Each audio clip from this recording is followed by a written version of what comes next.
everybody, welcome to Katie in the Morning. I'm Katie Page, Director of Member Relations at the National Association of Healthcare Assistants.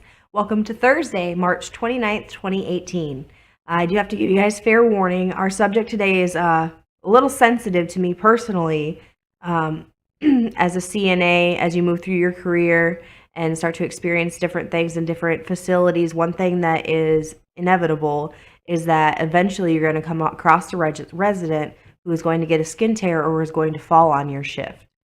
Like I said, this is a very sensitive subject for me. As an aide of 15 years, I have seen my fair share of skin tears, injuries, falls, and even deaths resulting from an injury in the facility. One of the most important things that we can do to try to prevent this is to follow the care plan. If that person's care plan says that they're to assist, you need to use 2 people to transfer that person. If they are sit to stand or easy stand, however your facility calls the assist machine, you need to use that on them. If they are a total lift or a Hoyer lift, mechanical lift, there's so many different terms for these lifts. But if they are care plan for that, you need to be using that equipment on those residents the way it's stated in their care plan. I'll give you guys a few personal experiences and share one from one of my friends who had a very extreme case of not following the care plan. But we're going to take a short break, and then right after that break, we'll go into those experiences and how they might affect you in your career.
From the Heart, a weekly segment with John Willard, airs every Tuesday at 2:30 Central Time on CNA TV.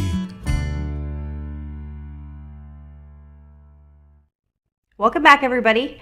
Today we're talking about preventing falls and injuries in the residents.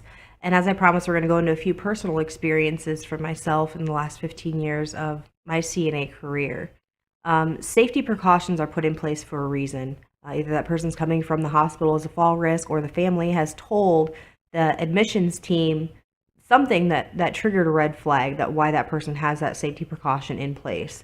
One of the first examples I'll give you is very, very early in my career. 2 aides had taken a resident to the whirlpool in the transfer chair, and they didn't have the safety belt on her. Well, as they were pushing her, she put her feet down and went face first out of the chair. She broke her nose and ended up aspirating on her own blood and passed away. That is a very, very extreme example, but it is an actual experience that I had, and that's just one of the reasons that you should always have that safety belt on in the shower chair, in the whirlpool chair as you're transferring that person in and out. And even with the wheelchairs, if that person is unable to hold their feet up as you're pushing them down the hallway, you have to put those pedals on to hold their feet up, just to prevent an incident like that. When it comes down to it, the one thing we are upfront most here to do is to protect these residents and give them the quality of life that they have, if not improve it, while the time that we're there with them. Another example of this, once again, very early in my career, I had this lady that I took care of, and she was a bariatric patient. She was kind of in and out, that's probably why she was one of my favorites. You never really know which one you were dealing with when you walked into her room, which personality you had.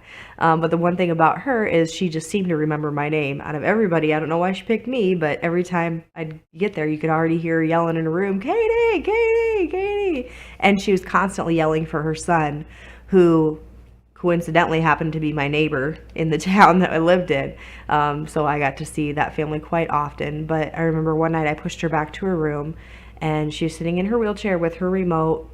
And at that point, I hadn't learned the skill of observation, how this person changed from even the beginning of the evening shift to after supper. She became very incoherent, kind of out there after supper. One of the things I didn't pay attention to, but I knew for some reason I shouldn't be leaving her in her room by herself. But I put her in there in front of the TV, tied her call light around her wheelchair, and left. Went down to get a few more people out of the dining room to bring them back, and I heard her yelling my name, which wasn't a scarce thing to hear in the facility at that time. But as I walked by her room, she was laying on the floor in just a pool of blood. She had tipped herself out of her wheelchair trying to get to the TV, who she thought she saw her son on the TV and thought that was him. She had a huge gash in her head. So immediately I ran to the nurse's station, paged, I need all nurses to room, stat. But that's just some of the skills that you learn. It's not necessarily in her care plan, but that's, as I talked about yesterday, the observations of a preceptor. And the skills that you learn as you're becoming a CNA, that's one of the things that you will learn how to do and really need to implement is the observation of that person, how they're changing, how they're acting throughout your shift. The third example that I'd like to give you is a little bit it doesn't really affect me, but it affects a personal friend of mine. And I get a little emotional because because of one instant and one night, she was stripped of her CNA license, she was stripped of her EMT license, she was put on the abuse registry for the rest of her life, so she can't work in long-term care ever again. And she was fired from the facility. One of the best CNAs that I've ever worked with. Just the most positive attitude you've ever seen. She just had that way of walking into a room and just lighting it up. All the residents loved her. A couple of the residents had a very specific nickname for her and called her Firecracker. Just the most compassionate person you've ever met in your life. Well, just to backtrack a little bit, she was scheduled on the hallway with a CNA who had been off for 3 months. When she came back, they were putting residents to bed after supper, and she had asked the other CNA to help her with Easy Stand is what I call them, transfer, who was care planned as a 2 assist. This lady was insistent that she went to bed right away. My friend had asked for help. The CNA had told her, well, she's a 1 to 2 assist, do her yourself, and just went about her business. So my friend decided she was going to transfer her by herself. She put her into bed, fine transfer, went to pull the Easy Stand away. The resident reached up and grabbed it and pulled herself off the bed, ended up breaking both of her knees. In that situation, the family could have sued because we weren't following the care plan. It's not something, I know she would change it in a heartbeat if she could.